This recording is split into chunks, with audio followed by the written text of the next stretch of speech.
Hello everyone, and welcome back to another video. In today's video, I'm going to be showing you guys my new series, Every Milestone. In this series, I'll be showing you guys every 100 Elo milestone that I've hit in every single time control.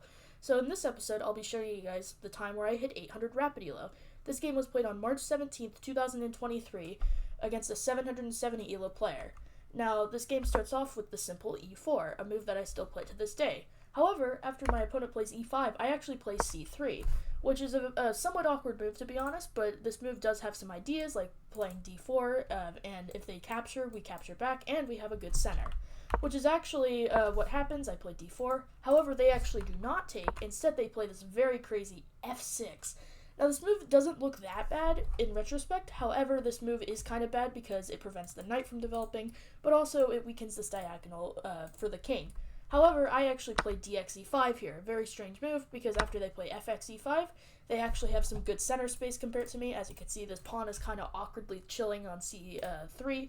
This pawn should have, I should have kept the tension here, because if I could capture back, I could develop my knight, and I'd have these two really good center pawns, but instead I captured, and then I played this really, really weird h4 move. Now, my idea of playing this h4 move, I think I remember at the time, was because I like to plant my bishop here, not my queen, my bishop here, and attack this queen, or attack the king if it was on the other side. However, this move overall is pretty bad, because, one, it can be countered pretty easily with a move like h6, preventing the square, and two, it just doesn't really do much for the position. It makes it harder to castle, and yeah, it's just kind of a bad move. But anyways, after they play knight f6, I play bishop g5, I plant my bishop there, but this can easily be countered if they simply play a move such as h6. But they actually do play bishop e7 here, which is a pretty solid move also, and I play queen b3. And I think the idea of queen b3, I'm not 100% sure, but I guess maybe it's to play bishop here and have good tension on this diagonal, and also prevent the king from castling. But anyways, then we get knight takes e4, which is a big blunder. And the reason this is a blunder is because of queen a4, a fork that would pick up the knight. However, I actually missed this move, and instead I play queen d5, which overall it doesn't look that bad. However, this move is quite bad because it simply allows them to take this bishop, and after they take, I take, and then they take, there's simply up 2 whole pawns, and they're probably going to win this game. And that's actually what happens in the game. And afterwards, I play this bishop c4 move. I decide to try to threaten a checkmate, since my position's already kind of bad. And the engine actually wants the very crazy rook takes h7. This is a crazy looking move.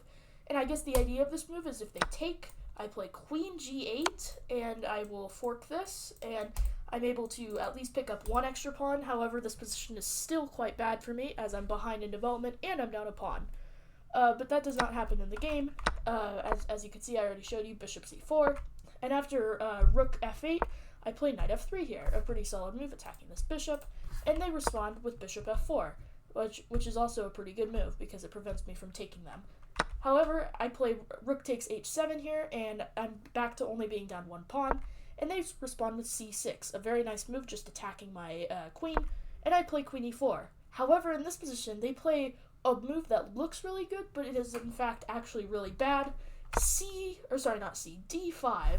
And the reason this move is so bad is because it simply allows my queen to give this check right here, and the position is going to be very bad for the opponent, as the king is on the run, and we can probably simply capture this pawn right here, and you have to sacrifice the queen at this point. That's how bad the position is. So, I could have played this, and I probably would have won even quicker. However, I do not play that, and instead I play this bishop takes. And the reason this is a bad move is because they can simply play queen takes here. And after I play queen check, they could simply block with the queen, and I have nothing here, because if I take this, they'll simply trade off the queens.